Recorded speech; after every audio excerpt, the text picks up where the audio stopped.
Good morning, everybody. Welcome to Coffee Breaks with the Texas Institute for Child and Family Wellbeing. Coffee Breaks is a way for our followers to connect with us on Facebook Live as we talk with professionals, leaders, and advocates dedicated to child and family well-being. So just a few announcements before we start. Let's see. If you're looking to receive CEUs, you had to sign up in advance on our website. If you've already signed up, please comment that you're here in the session right now or at least once during the session. And once the session is over, we'll send you an evaluation via email and in the comment section of this session. So my name is Monica Faulkner. I'm the director of our institute here. And joining me is Dr. Amanda Barczyk, who is the Associate Director of Research for Ascension's Dell Children's Trauma and Injury Research Center. So it's a really long title. But Amanda is really an expert on mental health, and she's studied mental health stigma for quite a while. And so watching 13 Reasons Why, I think, was incredibly important to her, and really kind of dissecting how this is talking about mental health and whether it's really starting the conversation we wanted it to start. And one of the things that I think is really interesting about her work at Dell has been that she has really informed some of those surveillance efforts that they have, that they're using to monitor and keep track of suicide attempts for adolescents in this area. So she's got that expertise of what's actually happening here in our area.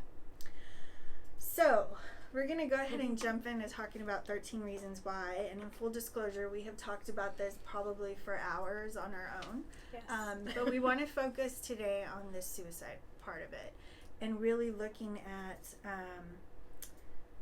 the suicide and the mental health components of it.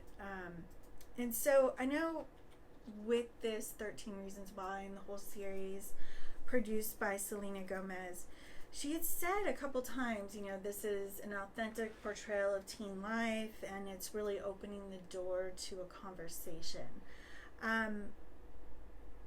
How do you respond to that? Is this the conversation that we need to have?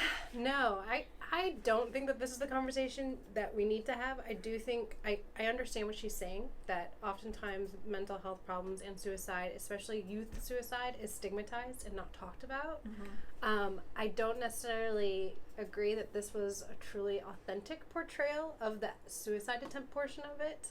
Mm-hmm. I think that there was a lot of room that Hollywood used to kind of glamorize it and also just made it much more graphic than necessary.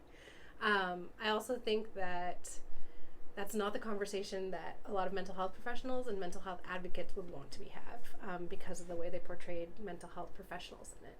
Okay. So what is it that is inauthentic about it? So starting with just the actual suicide. And even though this, it's very graphic and everything, I think it's important to really address what is not authentic about that. Yeah, that so experience. I personally had a problem with that scene because I felt that they almost showed her as in a peaceful state. They did show her in some pain, but they almost showed her as in a peaceful state, which if anybody has ever just cut themselves on a piece of paper or anything, it is not a pleasant, or it's not a... it's going to induce pain. And there are people who are cutters because they are trying to stress relieve. And yes, I totally understand that, but this is a different type of cutting, and this is a much deeper type. And I think that the way they portrayed her as in such a peaceful state would have only been true if she would have taken a bunch of pills before. And a lot of times from our work that we've done, when youth do attempt suicide in that way, they take many pills beforehand to kind of numb themselves to what's going to happen. So also I think that with the level of lethality, that is not a common mechanism of suicide, as common as gunshot wounds and hangings, especially for adolescents. Hangings has been on the rise. And so in my opinion, I felt like a lot of it was just for the way it could be portrayed on film. Okay, so it would have been realistic then had she shown that she was in pain. Like the peaceful part of it is what gets to me, Yes. because I think when people are saying, there might be copycats of this or it might start trends, I think it's important, if they were going to do it authentically, to really show how much pain Yeah, because there was a study done in the UK that looked at it was adults, but they were adults who had survived a hanging suicide attempt, which is a very high lethality, and not many individuals survive it. So they actually did a qualitative study where they asked them why they chose that mechanism and like what their reasoning was behind it, and a lot of them had a very big misconception about that choosing hanging was not going to be painful, was going to be peaceful, was going to be quick, and none of those things are true. Right. Oftentimes it's a very long suffering period with a very high prevalence of you ending up with having a anoxic brain injury, which is brain trauma. Also, oftentimes people defecate. It's not a clean way to attempt suicide. And a lot of those misconceptions were the reasons that they chose that mechanism. And I think that the mechanism people choose is one avenue that suicide prevention can kind of work with, because those high lethality mechanisms are more likely to result in death. And so they're the most they're the ones that we want to target the most. Okay.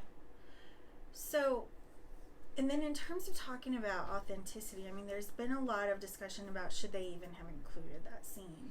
And so I feel like mental health experts have already answered that question, and it was not taken into consideration or ignored. And so what do you... So NAMI has guidelines for the media, and the media does kind of target journalists, but also includes film. Like, they really have gone above and beyond and provided guidelines that are available free online for people to look at. And one of the big no's is that you should not be graphically displaying this.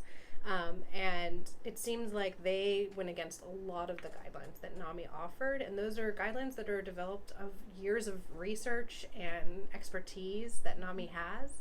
And NAMI is in the National Alliance of Mental Illness. And I think that that was a very large oversight that they had in terms of at least trying to portray it in a way that could be helpful for people. Right. The other part of it that I really questioned the authenticity of were some of the mental health components. I think there are multiple components in there where I didn't see what I wanted to see in terms of professionals and in terms of opening up the supposedly authentic conversation. There was just a lot that there were some gaps where I was like, well, that probably wouldn't actually really happen. Yes. So one of them though was Clay. Right, and all of a sudden these pills show up at his house. That was one that like really irked me, because psychiatrists have had a rap for being pill pushers and for just giving pills to people as like a blanket, like this will fix everything. And I thought we had come a little bit farther than still believing that, because there's been so much research on the effectiveness of using medication in combination with treatment, and there's been so much more collaboration between psychologists and social workers with psychiatrists and them working together in treatment plans. But in this instance, for those of you who don't remember, Clay's mother had started noticing that something was going on but couldn't really put her finger on it, and Clay had a history of, I can't remember if it was anxiety or depression, but was able to just magically contact his psychiatrist and get the pills to give to him without Clay having to go see the psychiatrist. And it was very clear that it had been quite some time since he had last seen the psychiatrist, which is the first inaccuracy. Most psychiatrists, especially with a youth, would want to see the individual and actually give another assessment, especially when there was a death, because his friend had just died in the car accident. Right. And so especially when something traumatic happens in their life, they would want to reassess, because you don't know if it's the same issue. If it was anxiety, it may be depression now, or if it was depression, it could be anxiety now. The same medication may not be the answer. And also, a lot of times medications, you can't just start and stop like that. Right. You have to ease into them. Some anxiety medications you can start and stop, but a lot of ones for depression you can't. And so I just think that was kind of just perpetuating this very negative view of psychiatrists and a way to easily get medications. Right. Which was just very infuriating to me, just because I thought we had gotten a little bit beyond that. Right. So the message is, to kids is, hey, if your parents start bothering you because they think something's bothering you, Yeah. they're just going to go get you some pills that you're going to take. Right. And I think they oversimplified it too, because Clay was very honest in saying he didn't want them. Like, I mean, he was very forthright, and at least on the screen to the audience, making it clear that he didn't want to take those pills. And I think that was like a huge conversation that needed to be had with him and his mom. Like, why didn't he want to take the pills? Or him and his psychiatrist. Did he have negative effects of them? Was he getting tired by them? Were they making him dizzy? Like, all of those things should be talked about, because medication is not going to be perfect. It's not going to be a cure of everything. And some of them do have negative consequences and side effects. And I think that was something that could have been portrayed in a good way, where his mom could have been, like, why don't you want to take them? Is there something else that would work? And instead, she's just like, here are the pills, take them, and we're done. Right. So one question that we've got in is from Tim Belseth. Do you think that teenagers fully understand the consequences of self-harm? That's a really good question. Yeah, that is a really good question. I don't think anybody really understands, teenagers or adults always understand the consequences of it. And I guess by self-harm, I'm thinking more of suicide attempts. Like, I don't think people realize what will happen when they're gone. I don't think people realize the impact it will have. I definitely think that is the case with youth and adults too. I think that sometimes with youth, we can kind of think that they may even have less of a realization of how this will impact their greater circle of family and friends. Excuse me. But I think the same could be said with adults as well. Yeah. It's often when people get into a state such as that, where they feel like that is their only option, it is not a state where they're thinking clearly about what's going to happen next. Right, and that's part of the mental illness that they're probably experiencing, Yes. is that they're that lack of self-awareness of what their actions are. Mm-hmm. And so that kind of leads me to this other idea of, the authentic mental health that we saw portrayed. Like, I love the discussion of mental health. Yeah. But then when the main character actually goes to her counselor at school and seeks help, that is what really disgusted me, because that counselor did pretty much everything wrong. Yeah. And I think that has really detrimental impact to teenagers watching it, in terms of even if you go and ask an adult for help, chances are they're going to ignore you. Or blame you. So what did that counselor do wrong in that scene? Well, I think one thing was blaming the victim. He blamed her for the sexual assault that occurred. Right. He also did not give her any avenue of how she could feel relief or support from what she was feeling. So whether or not he felt like what happened was rape or not, she was obviously coming to him struggling and with some type of emotional issue, and so therefore should have been referred to mental health services. And I think that the show completely lacked any positive modeling, like you're saying, like, of what a therapist can do, because it just seemed that he wanted to get her out the door. And I understand that allowed for the 13th tape to happen, and that kind of helped their story get along, but I just find it highly unlikely, especially now when so many of us are mandated reporters of things like sexual assault, where we can let those kinds of things just slide without any type of referral to treatment. And I mean, it does happen. It's just they chose all of the absolute negatives to portray in this show. Right. And that's what worries me, is not just as a professional who's working with a kid, but somebody who's working in a school district who we know teenagers are watching this. I know from teachers who teach middle school that middle schoolers are watching this and they think it's the greatest thing ever. And that part really bothered me, because I kept thinking, when I was a social worker and I was working with girls who had experienced sexual assault, I remember having a case in a school setting like that where the girl was not believed. And I just wanted to believe, this very naive part of me wanted to believe that we had gotten farther than that, to where we wouldn't have somebody say, are you sure you didn't want that? Yeah. You know, like, that, can we move past that as a society where that's not okay to even say on TV? Right. Exactly. Where it's just a simple phrase of, I believe you, it's not your fault. We can help you. And I do think that part of, like, the way that the media can kind of help with this is to stop portraying it in those negative ways that are such the stereotypical way. There's been a lot of effort in public health, social work, psychology to have cross-sector approaches where you're reaching out to people you may not always work with, reaching out to housing sectors, transportation sectors. If the media could actually work with us to get the messaging correct and to get the messaging in the way we want, that could actually help with prevention efforts. Because that's changing the conversation. It's changing the way people think about it. And I think that's super important and something that was severely lacked. And also the way that her friend Jessica was portrayed as well, as having so many warning signs for mental health issues, substance use issues.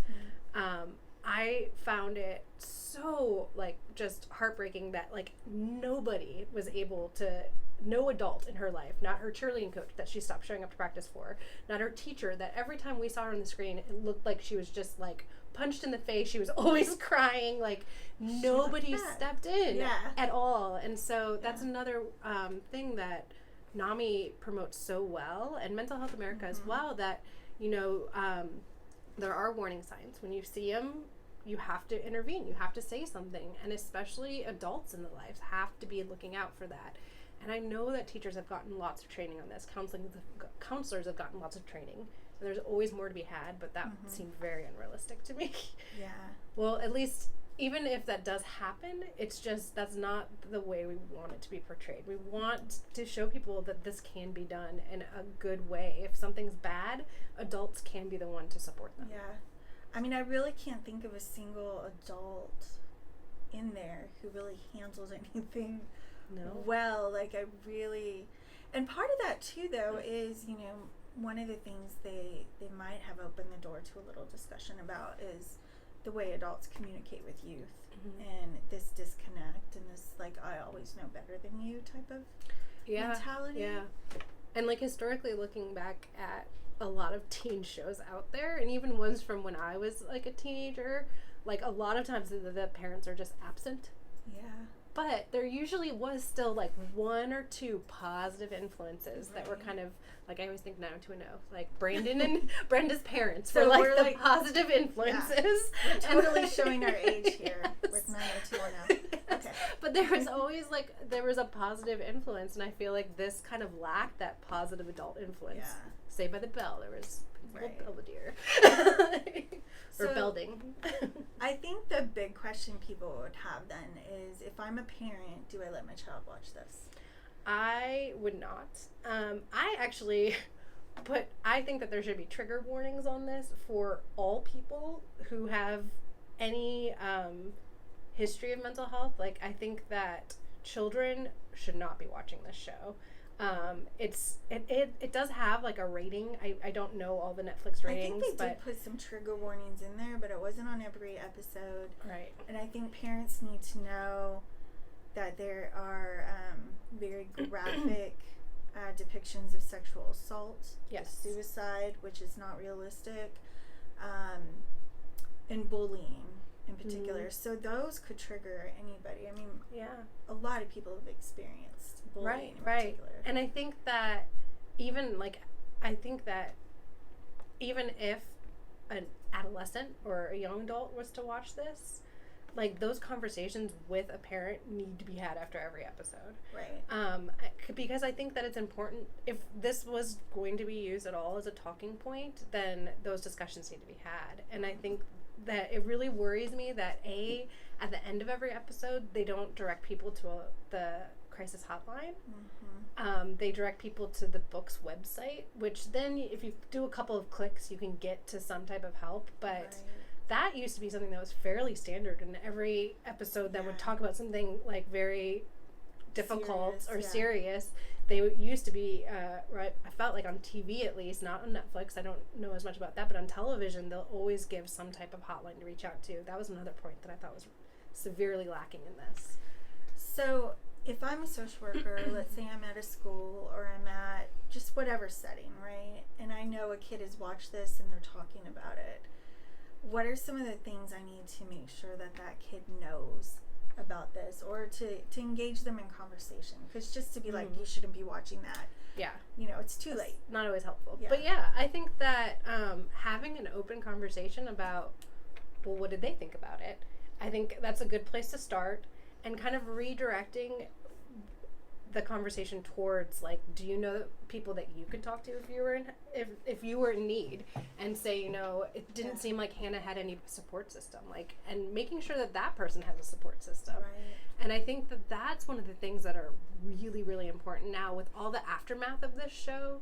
I was listening to NPR about Oxford, Michigan, which is near my hometown, was doing a suicide prevention effort now in their schools called 13 Reasons Why Not. And students were starting the day with telling a reason why not, and some of them were very heavy. Like, there was a lot of crying involved, and they were very serious issues. Yeah. But nowhere in that segment did they say, and then we directed them towards mental health professionals. And so I think that start kind of having that conversation that there are mental health professionals out there that can talk to you about things, and that can be a support system if you don't have someone. Right. And if you don't feel comfortable talking to your parents, or you don't feel comfortable talking to your friends, there are people out there that you can talk to. There are, and I think, though, that one of the things with teenagers is always the confidentiality aspect. So I think talking to them about who they can talk to confidentially about what is super important too. Yeah, and reminding them too that people can recover from even serious mental illnesses. We've come so far. There's so many treatments out there, and both in terms of therapeutic and medication treatments and combinations of them. People are fully functioning in life with serious mental illnesses, fully recovering, having very healthy, sustainable lives, and it's no longer that you are given this sentence of someone who's going to be institutionalized. Right. Yes, that can happen. That does happen. But there's so much more progression now in terms of the treatment available, and we need to be having that conversation that people can recover. Yes. I think I completely agree with you there. I think the other thing that frustrated me too is, as you go through the episodes, you learn that their friend was in a car accident and there was a death of a fellow student. And so you then have this perspective of, like, this is a school that's grieving. Yeah. And we don't give people space to grieve in our society. Right. So it's like, yeah, he died, and now we're going to have a football game. Yeah. Yay. And so it wasn't a lot of space for that either. That kind of, like, let's go ahead and go through the grieving process, and it's normal and it's okay. Right. And then the recovery, like with mental health, that you can recover from it and you can live, a healthy, fulfilled life. Yeah. So. Yeah. And I think too that I just think that there was so many kind of gaps in, like, ways that the show could have dealt with recovery a little bit more. They really just chose the negative aspects of everything, and that's why when there's so many of those interviews that talk about how this was so authentic, it does kind of irk me, because I'm like, it's authentic if you're looking at the absolute negative of every single possible decision made. and that to me isn't authentic, because not that much stuff ends up being on the negative side. Right. And there might, there were, I would say in general, and you would probably agree, that, like, this series missed the opportunity to do something really great. Yeah. I thought that the acting was phenomenal. I did like the way that they discussed bullying. I think that opened up a lot of conversation about how people treat others. I think that discussing mental health problems, discussing substance use in teens is important. It's unrealistic to not have that in the conversation. Right. I just think that the graphicness of the way they did it, and for me, I feel like if there were just a few scenes deleted or changed, and there was some addition of some positive role modeling for clinicians, for parents, and if there was a discussion guide that came with this, like this could have been something that was used in classrooms and could have been done in like such a positive frame, because so many pieces of it, and we're being really nitpicky because, well, we're academics and we're nitpicky and, so, and like we're researchers and like clinicians and social workers, and like we think about these things. And I know that I've heard Selena Gomez say how, you know, if she could just touch one person's life with this, and I've heard that argument a lot of like why people are doing something of just helping one person. Right. But as mental health professionals, we have to think of not harming anybody. And I think that that's where this show kind of went wrong, was that they were thinking of it as, you know, a way to kind of glorify some things or get conversations started versus as helping. And obviously that's not what their first intention was, to help everybody. Right. But it just is sad that it was so close to being something that schools could actually adapt and utilize. Yeah. Like so close. I know. And I think for a lot of social workers out there, a lot of professionals who are working with kids every day, like, it wasn't shocking to me, the substance use or the bullying or even the sexual abuse. That wasn't shocking because we've worked with it. We know it's out there. I think, though, that can be shocking to people who are not professionals in the field, to say, oh my gosh, wow, they're drinking at school, or, you know, they just posted a picture on whatever social media they post on. And how that could be shocking for parents. And so I think parents, too, have to really take care of themselves as they're watching this, if they do, to make sure that they're aware of their own feelings about it. And maybe it will open their eyes to a little bit. Right. Unfortunately, I think the bigger picture is that from a professional's perspective, like, it really could have been something great, and it just missed it. Yeah, and also, like, I do think that it's kind of just continuing on that. Like, it came out March 31st, when May is Mental Health Awareness Month. So, like, it missed the mark on coming out at a time wherein a lot of conversations about recovery and destigmatizing occur. And so there were a few, like, the behind the scenes, there were a few times where it seemed like they were making this series to make a difference. And I feel like we just all as professionals have to understand that if you're actually trying to make a difference, you have to have that kind of no harm intent as like your first priority. And that's what was really lacking here. And I do think that it is shocking to have these displays with youth too. Like, we have to remember that, like, I mean, I feel like there's been several television shows that have talked about each of these types of things in the past. Oftentimes they do kind of tend to be more adult focused. And yes, this does have to be a conversation we have with youth, but I kind of think, like you said, like, this isn't the right conversation to be had, though.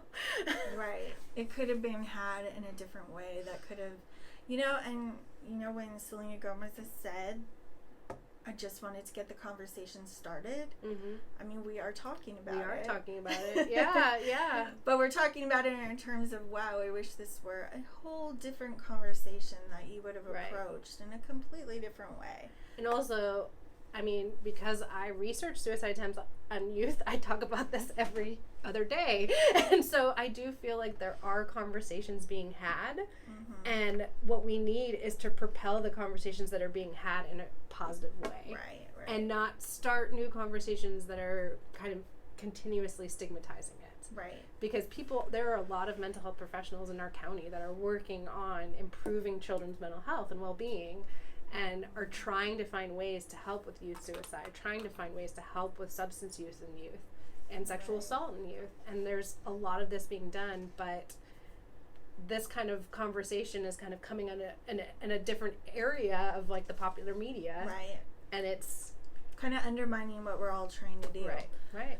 And I know today we didn't even really talk about the sexual assault, the bullying, the substance use, kind of the lack of parent-child communication and everything. But, you know, it's a start to talk about the suicide and to make people aware of it.